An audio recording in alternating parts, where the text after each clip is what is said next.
स्वागत है दोस्तों। आज के मुख्य समाचार में आज देश और दुनिया से कई अहम और बड़ी खबर आ रही है। बात करेंगे हर खबर पर विस्तार से। हरियाणा में संकट में बीजेपी और जेजेपी, सर्वे ख्वाब ने दोनों के सभी कार्यक्रमों के बहिष्कार का किया ऐलान। इसी के साथ अगली बड़ी खबर में आपको बताएंगे। अखिलेश यादव का बड़ा दावा, बोले बीजेपी को तीसरे चरण में नहीं मिलेगी एक भी सीट। एक और बड़ी अपडेट, मध्य प्रदेश सरकार के मंत्रियों की विधानसभाओं में कम वोटिंग सफल नहीं हुई, बीजेपी का प्लान बिगड़ सकता है समीकरण। एक और बड़ी अपडेट, बीजेपी संविधान में बदलाव के लिए चाहती है 400 से अधिक सीट, देश का भविष्य तय करेगा ये चुनाव, शरद पवार का बड़ा बयान। तो चलिए देख लेते हैं आज की पहली बड़ी खबर। हरियाणा में संकट में बीजेपी और जेजेपी, सर्वे ख्वाब ने दोनों के सभी कार्यक्रमों का बहिष्कार का किया ऐलान। दरअसल दोस्तों, हरियाणा में बीजेपी और उसकी पूर्व सहयोगी जेजेपी मुश्किल में पड़ती नजर आ रही है। इन दोनों पार्टियों की मुश्किलें लगातार बढ़ रही हैं। बता दें कि चरखी दादरी में सर्वे ख्वाब की बैठक में मुख्यमंत्री नायब सिंह सैनी की मंगलवार को होने वाली रैली समेत बीजेपी और जननायक जनता पार्टी के नेताओं के सभी सार्वजनिक कार्यक्रमों का बहिष्कार करने का निर्णय लिया गया है। बता दें, सर्वे ख्वाब के पदाधिकारियों के मुताबिक रविवार को हुई बैठक में बीजेपी और जेजेपी पर आपसी भाईचारा खराब करने का आरोप लगाया गया और कहा गया है कि चुनाव के दौरान नेताओं के चक्कर में आपसी भाईचारा खराब नहीं होने देंगे। उन्होंने बताया कि दादरी के स्वामी दयाल धाम पर फोगाड़ ख्वाब प्रधान बलवंत नंबरदार की अध्यक्षता में सर्वे ख्वाब पदाधिकारियों की बैठक का आयोजन किया गया, जिसमें सर्वे ख्वाबों में संगवान शरण फोगाड़ सहित आधा दर्जन ख्वाबों के प्रतिनिधि मौजूद रहे। बता दें कि नंबरदार ने बताया है कि इस दौरान सर्वसम्मति से बीजेपी और जेजेपी के सार्वजनिक कार्यक्रमों का बहिष्कार का निर्णय लिया गया और 30 अप्रैल को दादरी में होने वाली मुख्यमंत्री की रैली का भी बहिष्कार करने का फैसला किया गया। नंबरदार ने आरोप लगाया कि बीजेपी ने कभी किसानों तो कभी खिलाड़ियों के साथ अन्याय किया, हर वर्ग बीजेपी की नीतियों से परेशान हुआ। साथ ही उन्होंने कहा है कि शुरू से ही ख्वाबों की भूमिका आपसी भाईचारा कायम करने की रही है, इसके बावजूद बीजेपी ने भाईचारा खराब करते हुए अपने स्वार्थ की राजनीति की है। साथ ही नंबरदार ने बताया है कि 5 मई को दादरी में सर्वजातीय सर्वे ख्वाब महापंचायत बुलाई गई है, जिसमें आगामी लोकसभा चुनाव के मद्देनजर निर्णय लिया जाएगा। हरियाणा के सभी 10 संसदीय सीटों पर आम चुनाव के छठे चरण के तहत 25 मई को वोट डाले जाएंगे। राज्य में बीजेपी जेजेपी की गठबंधन की सरकार पिछले महीने ही गिरी है और इस लोकसभा चुनाव में दोनों दल अलग अलग चुनाव लड़ रहे हैं। चलिए अगली खबर, अखिलेश यादव का बड़ा दावा, बोले बीजेपी को तीसरे चरण में नहीं मिलेगा एक भी सीट। दरअसल दोस्तों, समाजवादी पार्टी का अध्यक्ष अखिलेश यादव ने बीजेपी को लेकर बड़ा दावा किया है। अखिलेश यादव ने कहा कि आम चुनाव के तीसरे चरण में बीजेपी को एक भी सीट नहीं मिलेगी। अखिलेश यादव ने कहा है कि जनता की भावनाओं को समझने के बाद सत्तारूढ़ दल 400 पार का नारा भूल गया है। सपा प्रमुख ने संभल में पार्टी उम्मीदवार जियाउर रहमान बर्ग के समर्थन में आयोजित चुनावी जनसभा को संबोधित करते हुए कहा कि भाजपा ने 400 पार का नारा दिया, जैसे ही दूसरा चरण समाप्त हुआ वो 400 पार का नारा भूल गए। बता दें कि तीसरे चरण में 10 सीट पर मतदान होना है। तीसरे चरण में यूपी की सभी 10 सीटों पर वोट डाले जाएंगे।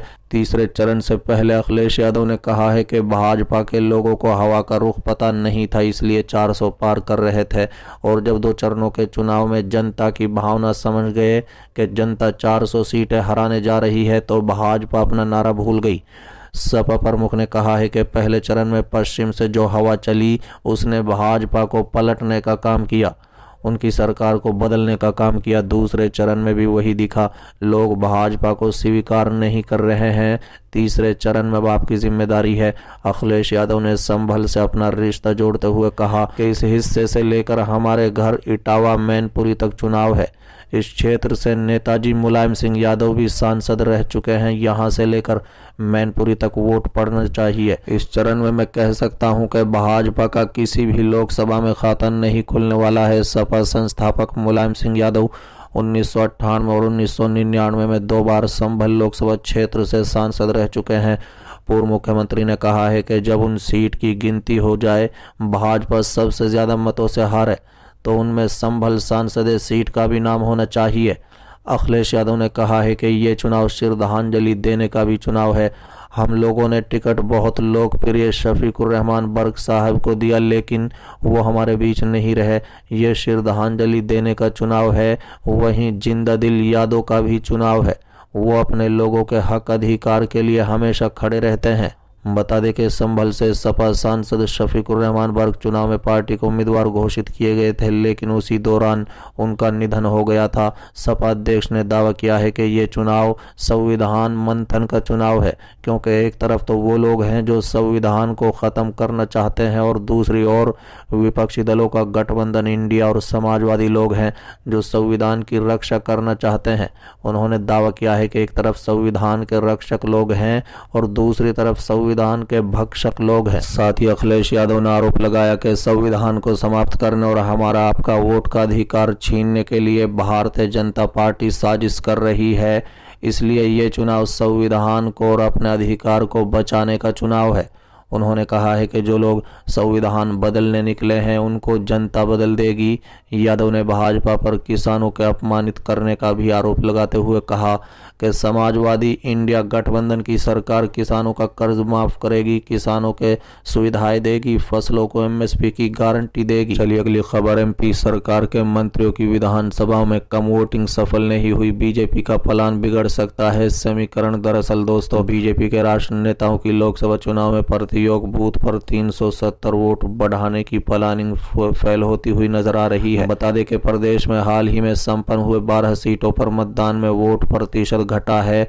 खास बात यह है कि प्रदेश सरकार के मंत्रियों के विधानसभा क्षेत्र में भी 10.42% से लेकर 21.13% तक मतदान कम हुआ है। आपकी जानकारी के लिए बता दें कि लोकसभा चुनाव के पहले और दूसरे चरण में मतदान प्रतिशत में कमी ने राजनीतिक दलों की चिंता बढ़ा दी है। 2014 और 2019 के लोकसभा चुनाव में जो उत्साह मतदाताओं में देखा जा रहा था, उस उत्साह में 2024 में कमी दिखती नजर आ रही है। मतदान प्रतिशत में आई कमी ने राजनीति के जानकारों का भी गिनती बिगाड़ कर रख दिया है। चलिए अगली खबर। बीजेपी संविधान में बदलाव के लिए चाहती है 400 से अधिक सीट, देश का भविष्य तय करेगा ये चुनाव, शरद पवार का बड़ा दावा। दरअसल दोस्तों, राष्ट्रवादी कांग्रेस पार्टी के प्रमुख शरद पवार ने रविवार को पुणे के सासौड़ तहसील में एक चुनावी रैली को संबोधित करते हुए कहा है कि भारतीय जनता पार्टी संविधान में बदलाव करने के लिए लोकसभा चुनाव में 400 से अधिक सीट जीतना चाहती है।